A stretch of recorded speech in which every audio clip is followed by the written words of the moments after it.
નમસ્કાર, આપ જોઈ રહ્યા છો સ્પાર્ક ટુડે ન્યૂઝ.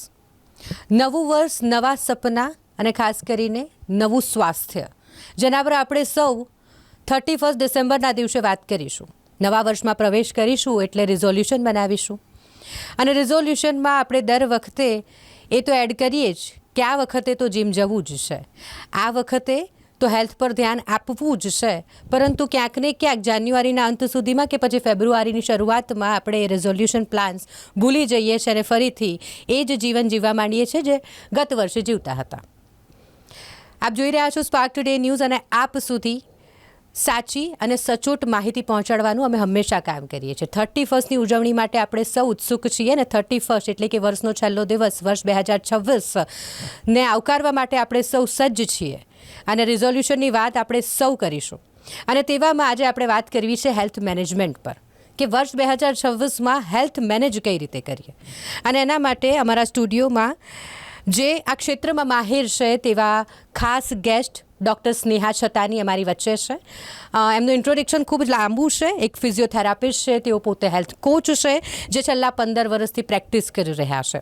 આ ક્ષેત્રમાં ખૂબ જ માહિર છે. સિમ્પલ અને સસ્ટેનેબલ હેલ્થ હેબિટમાં તેઓ વિશ્વાસ રાખે છે. પેઇન મેનેજમેન્ટ, લાઇફસ્ટાઇલ ડિસઓર્ડર્સ અને ઓવરઓલ વેલબિંગ સુધારવામાં મદદ કરે છે. એટલે હેલ્થ મેનેજમેન્ટ વિશે હું કંઈક બોલું એના કરતાં વધારે એ આપણને સારું જ્ઞાન આપી શકશે. એટલે વધારે વાતચીત ન કરીએ અને સીધા એમની પાસે જઈએ. ખૂબ ખૂબ સ્વાગત છે ડૉક્ટર સ્નેહા આપનું સ્પાર્ક ટુડે ન્યૂઝમાં. Thank you so much. Health management વિશે ડૉક્ટર વાત કરીએ તો ઘણા બધા એક તો કન્ફ્યુઝન છે, ઘણું બધું સરળતાથી મળી રહ્યું છે જ્ઞાન યુવાનોને. એટલે યુવાનો માટે વર્ષ 2026માં જો હેલ્થ પર ફોકસ કરવો હોય તો એ શું હોવો જોઈએ? 2026માં આપણે ફોકસ કરવાનું છે બેઝિક્સ પર. જી. જેમ કે બેલેન્સ્ડ ઇટિંગ છે, Yes. ડેલી મૂવમેન્ટ છે, જી. સ્ટ્રેસ મેનેજમેન્ટ છે, પછી સ્લીપ છે. એટલે આપણે કંઈ એક્સ્ટ્રા ઓર્ડિનરી નથી કરવું. જી. વી સ્ટેક ટુ આર બેઝિક્સ અને એને જ આપણે કન્સિસ્ટન્ટલી કરીએ તો એ લોંગ રનમાં આપણને બહુ જ ફાયદો કરશે. જી. જેમ કે તમે કહ્યું ડૉક્ટર કે બેઝિક પર ધ્યાન આપીએ તો આપણે સારી એવી હેલ્થનું ધ્યાન રાખી શકીએ. અત્યારે કન્ફ્યુઝન બહુ જ છે હેલ્થ અને ફિટનેસને લઈને યુવાનોમાં, તો એના વિશે શું કહેવા માંગશો લિસનર્સને? યસ, અત્યારે બહુ જ કન્ફ્યુઝન છે કારણ કે સોશિયલ મીડિયા પર જી. બહુ જ બધી ઇન્ફોર્મેશન અવેલેબલ છે. સોશિયલ મીડિયા ઓવરલોડ થઈ ગઈ છે ઇન્ફોર્મેશનથી. કોઈ કહે છે કે કાર્બ્સ ખરાબ છે, કોઈ કહે છે ફેટ ખરાબ છે, કોઈ કહે છે આ ડાયટ ફોલો કરો, આ વર્કઆઉટ ફોલો કરો. એટલે બહુ જ લોકોમાં કન્ફ્યુઝન છે. કન્ફ્યુઝનની જોડે જોડે એક ડર છે એ લોકોમાં, એક ફિયર છે કે એ લોકોને એટલું કોમ્પ્લિકેટેડ લાગે છે હેલ્ધી ઇટિંગને. એ લોકો સમજે છે કે ઓહ, આ તો બહુ જ ડિફિકલ્ટ છે, મારે આ છોડવું પડશે, હું આ નહીં ખાઈ શકું, મારે આવું કરવું પડશે. એટલે બહુ જ કન્ફ્યુઝન છે. એટલે જે લોકો રેઝોલ્યુશન ફોલો નથી કરી શકતા એમાં એક રીતે એમની ભૂલ નથી, એમનો અપ્રોચ કરેક્ટ નથી હોતો. અત્યારે ફિટનેસને લઈને ખૂબ જ વાત થતી હોય અને એમાં આપણે ખાસ કરીને એક્સરસાઇઝની વાત કરીએ. ઘણા બધા એવા યુવાનો હોય કે જેમને એક્સરસાઇઝ શરૂઆત જ ન કરી હોય. ફિટનેસને લઈને તેઓને કંઈક કરવું હોય પરંતુ ખબર જ ન હોય કે શરૂ ક્યાંથી કરીએ, તો તેમના માટે શું કહેશો? જેને ક્યારેય પણ એક્સરસાઇઝ ના કરી હોય તો હું એમને કહીશ કે તમે સ્મોલ સ્ટાર્ટ કરો. એટલે જસ્ટ દિવસના 10 to 15 મિનિટ વોકથી સ્ટાર્ટ કરો. એ તમે રેગ્યુલરલી જો એ કરી શકો છો, તમને એ તમારા રૂટીનમાં હવે થઈ ગયું છે સેટ, તો સિમ્પલ સ્ટ્રેચિંગ એક્સરસાઇઝીસ છે, પછી મૂવમેન્ટ છે, જેમ કે સ્ટેર્સ તમે કરી શકો કે ઓકે નક્કી કરો કે મારે રોજ આટલા સ્ટેર્સ હું ચડીને જઈશ. બહુ વાર નહીં લાગે, એમાં થોડો ટાઈમ લાગશે, બટ એ તમારી હેબિટ બની જશે. તો એવી રીતે સ્લોલી તમે પ્રોગ્રેસ કરી શકો. પછી ધીમે ધીમે તમારો વોકિંગનો ટાઈમ વધારો, ધીમે ધીમે તમે પછી જસ્ટ વોકિંગથી સ્ટ્રેન્થ ટ્રેનિંગ પર ધીમે ધીમે શિફ્ટ થઈ શકો છો. બટ સ્ટાર્ટ કરવા માટે એટલું સ્ટાર્ટ સ્મોલ, એકદમ આમ ઓવરવેલ્મિંગ ના હોવું જોઈએ. જી. અત્યારે યુવાનોમાં જોઈએ ને તો જીમને લઈને ટ્રેન્ડ છે. જીમ જવું, જીમમાં જઈને ફોટો ક્લિક કરી અને પછી સોશિયલ મીડિયા પર પોસ્ટ કરવા, આ બધું એક ટ્રેન્ડ બની ગયું છે. આપ જીમને લઈને શું માનો છો? અને શું જીમ જવું જરૂરી છે કે ઘરે પણ એવી એક્સરસાઇઝ છે કે જે કરીને તમે ફિટ અને હેલ્ધી રહી શકો? હા, જીમ જીમ જવું એ સારું છે, ખરાબ નથી, પણ જરૂરી નથી. યસ. મૂવમેન્ટ જરૂરી છે. એટલે તમે મૂવમેન્ટ કરો છો એ વધારે ઇમ્પોર્ટન્ટ છે. પછી એ તમે ઘરે પણ કરી શકો, તમે વોકિંગ કરી શકો, ઘરે પણ તમે બોડી વેઇટ એક્સરસાઇઝીસ કરી શકો. જી. રેઝિસ્ટન્સ માટે તમે પોતાના બોડી વેઇટને યુઝ કરી શકો એઝ અ રેઝિસ્ટન્સ, કે પછી ડમ્બલ્સ ઘરે, તે ઘરે તમે બધી જ રીતનું વર્કઆઉટ કરી શકો છો. Yes. કે gym is not compulsory. Lifestyle ડિઝીઝની વાત કરીએ તો તે યંગસ્ટર્સમાં વધારે જોવા મળી રહી છે. જેમ કે ડાયાબિટીસની આપણે વાત કરી લઈએ, ઓબેસિટી જોઈ લઈએ, બીપી એ પણ અત્યારે યંગસ્ટર્સમાં ખૂબ જોવા મળી રહ્યું છે. એને લઈને આપનું શું સલાહ રહેશે? હા, એ હવે આપણા lifestyle over a period of years એવું થઈ ગયું છે. વધારે સેડેન્ટરી લાઈફસ્ટાઈલ, વધારે વાર બેસી રહેવાનું, ડેલી મૂવમેન્ટ ઓછી થઈ ગઈ છે, ઇટિંગ હેબિટ્સ ખરાબ થઈ ગઈ છે, પ્રોસેસ્ડ ફૂડ્સ છે, સ્લીપ ટાઈમનું કોઈ જ એ નથી, ફિક્સ ટાઈમ નથી, મીલ્સ ઇરેગ્યુલર છે. તો એ જે હેબિટ્સ જે કન્ટ્રીબ્યુટ કરી રહી છે આપણા મેટાબોલિઝમને ડિસ્ટર્બ કરે છે. તો એના લીધે આ બધી ડિઝીઝીસ આવે છે. અને યંગમાં એટલે જોવા મળે છે કારણ કે યંગ એજથી જ લોકો આવી લાઈફસ્ટાઈલને Follow કરી રહ્યા અપનાવી છે. લે Yes, yes. છે. એટલે પછી એમનામાં જલ્દી એ બધું જોવા મળે છે. હવે આ એજ રિલેટેડ નથી રહ્યું, લાઈફસ્ટાઈલ રિલેટેડ બધું થઈ ગયું છે. વેઇટ ને ડાયાબિટીસ સાથે જોડી શકાય? વેઇટ વધારે હોવું એ શું મેઇન કારણ છે ડાયાબિટીસનું? મેઇન કારણ વેઇટ નથી, બિકોઝ નોર્મલ વેઇટવાળા ઇન્ડિવિજ્યુઅલ્સમાં પણ ડાયાબિટીસ હોઈ શકે. એટલે ડાયાબિટીસના બીજા બધા પણ કન્ટ્રીબ્યુટિંગ ફેક્ટર્સ છે, જેમ કે સ્ટ્રેસ છે, ઇરેગ્યુલર ઇટિંગ હેબિટ્સ છે, ઇન્સ્યુલિન રેઝિસ્ટન્સ છે, મસલ માસ ઓછો હોવો, જેનેટિક્સ છે. આ બધા જ રોલ પ્લે કરે. સ્ટ્રેસ ઓનલી વેઇટ નથી ઇમ્પોર્ટન્ટ. હા, પણ વેઇટ એ એક ફેક્ટર છે કે આપણે જોઈ શકાય કે વેઇટ વધારે છે તો, but it is not the only factor. હા, અત્યારની જનરેશનની વાત કરીએ, યુવાનોની ખાસ કરીને, તો ઊંઘવાના કલાકો ઘટી ગયા છે.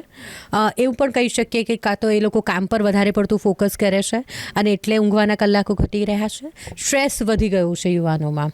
એનું કારણ ઘણા બધા હોઈ શકે, પરંતુ એની અસર ડિઝીઝ પર થતી હોય છે. કોઈ પણ પ્રકારની બીમારી જે આપણા શરીરમાં થાય તો એની પાછળના કારણ સ્લીપ અને સ્ટ્રેસ, એ બંનેના કારણે થતું હોય છે.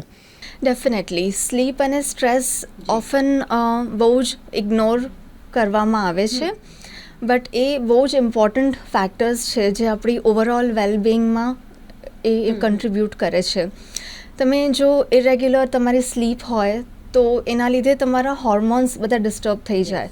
તમારા બોડીમાં કોર્ટિઝોલ નામનો હોર્મોન, જે એક સ્ટ્રેસ હોર્મોન છે, એ રિલીઝ થાય. તો તમારા બ્લડ શુગર ડિસ્ટર્બન્સીસ થાય, તમારું ફેટ વધારે સ્ટોર થાય, તમને ફૂડ ક્રેવિંગ્સ વધારે આવે. તો એ બધું એ પુઅર સ્લીપના લીધે એવું બધું થતું હોય છે.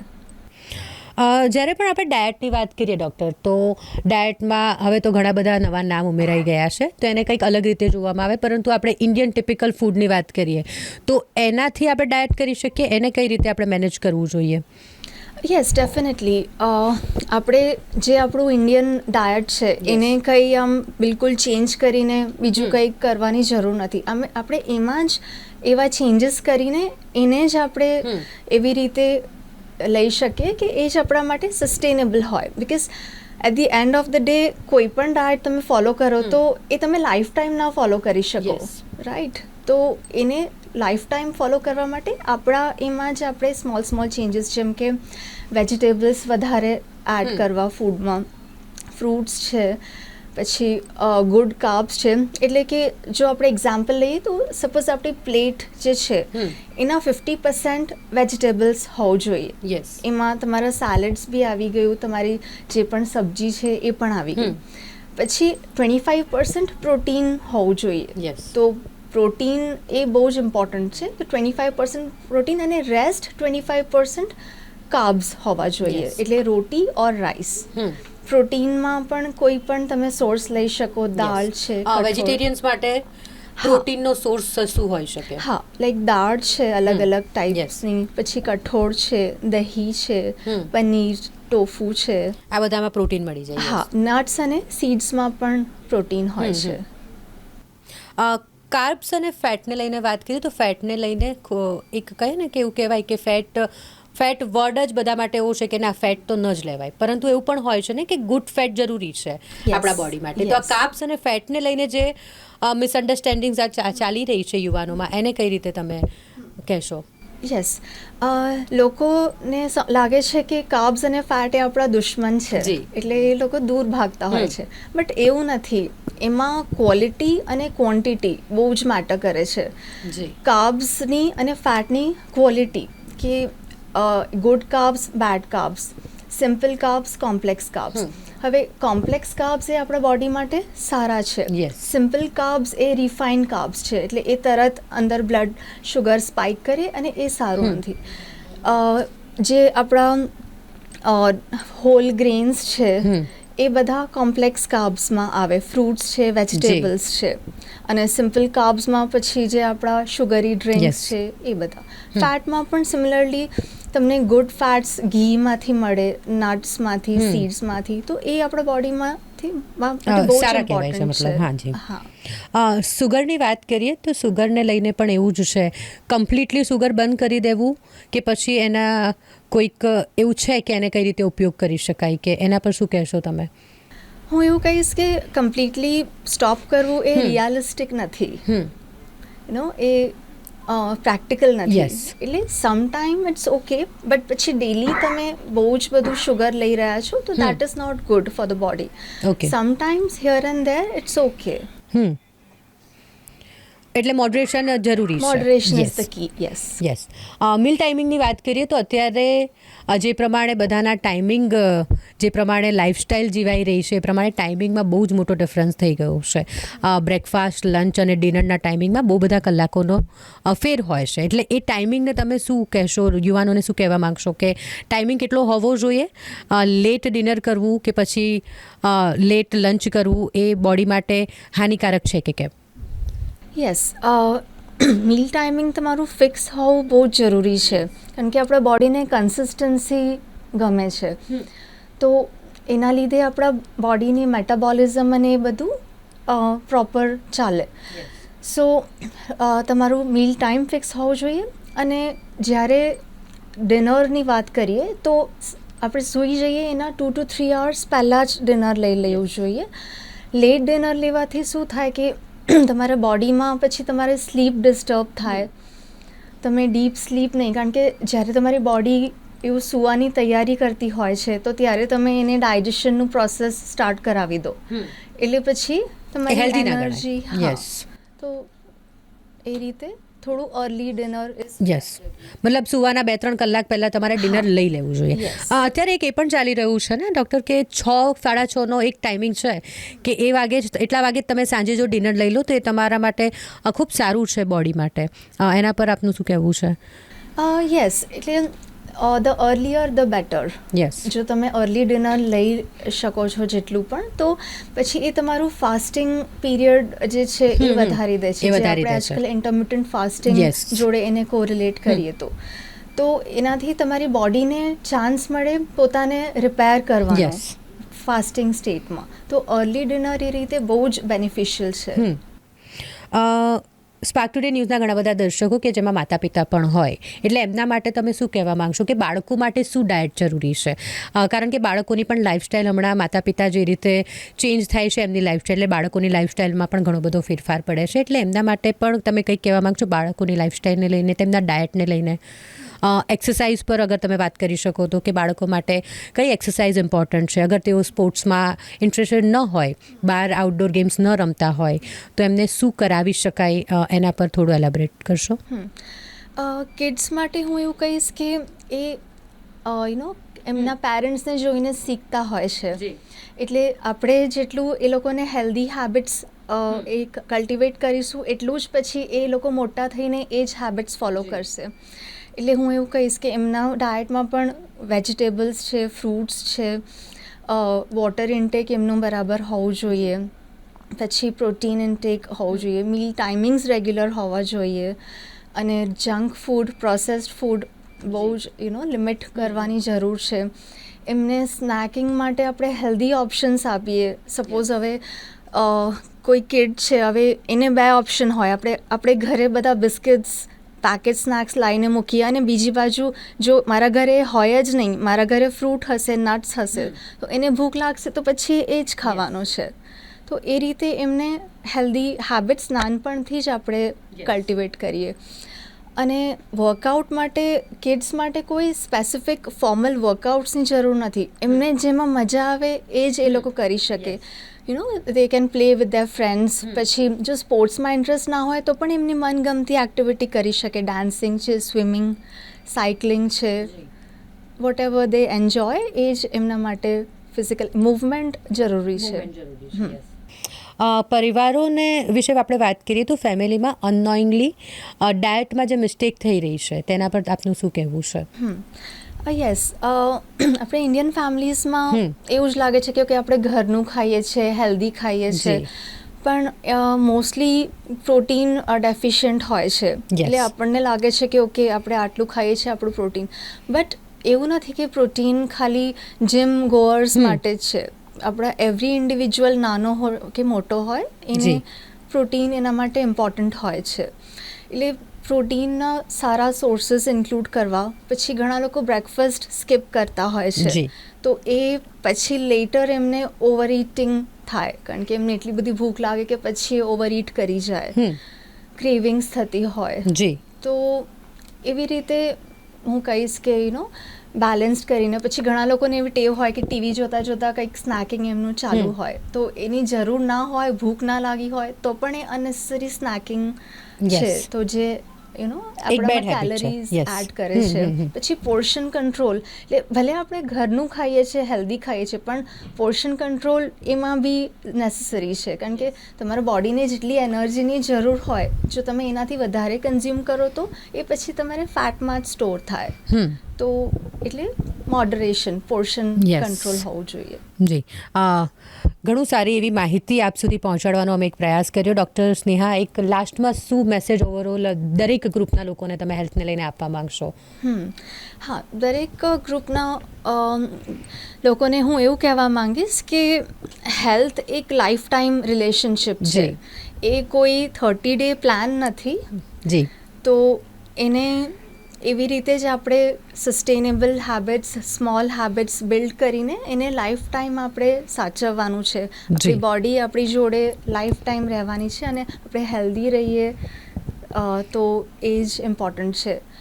કોઈ પણ હેબિટ એટલી સ્મોલ નથી હોતી કે એ તમને કોઈ ફાયદો ના કરે. તો સ્ટાર્ટ સ્મોલ, પણ સ્ટાર્ટ કરવું જોઈએ. સ્મોલ હેબિટ શરૂ કરીશું તો પછી ક્યાંક પહોંચી શકીશું. Consistency is very important. જી, thank you so much doctor Sneha. Thank you so much. આપણી સાથે ડૉક્ટર સ્નેહા હતા. એમની સાથે આપણે હેલ્થ મેનેજમેન્ટ 2026માં કઈ રીતે કરીએ તેના પર વાત કરીએ. જીમ જવું પણ જરૂરી નથી. જો તમે ઘરે જ સારી હેલ્ધી ડાયટ લો, ઘરનું ખાવાનું યોગ્ય રીતે ખાઓ, યોગ્ય સમયે ખાઓ, એ જરૂરી છે. આ બધાનું જો ધ્યાન રાખશો અને થોડી ઘણી જે આપણે રેગ્યુલર લાઈફમાં એક્સરસાઇઝ કરીએ છીએ તે કરતા રહો તો તમે હેલ્થી લાઈફ જીવી શકો છો. વર્ષ 2026ની આપણે શરૂઆત કરવા જઈ રહ્યા છે, અને 31ના રિઝોલ્યુશનમાં જો તમે પણ હેલ્ધી રહેવાનું રિઝોલ્યુશન કરવા માંગતા હોવ તો ચોક્કસથી કરવું જોઈએ, કારણ કે હેલ્થ એ ખૂબ જ જરૂરી છે. સારી એવી હેલ્થ આપણે જો આપણી રાખીશું તો આવનારી પેઢી પણ આપણી સારી એવી હેલ્ધી બનશે. અને હેલ્ધી રહેવું જો અત્યારે તમારા કન્સેપ્ટમાં હોય તો ચોક્કસથી એકવાર આખો એપિસોડ જુઓ, અને જે પણ માહિતી અમારા દ્વારા આપ સુધી પહોંચાડવાનો પ્રયાસ કરવામાં આવ્યો છે તે તમે તમારા રેગ્યુલર જીવનમાં અપનાવો. કેમેરા પર્સન નિસર્ગ સાથે હું Sonal Makwana, spark today news.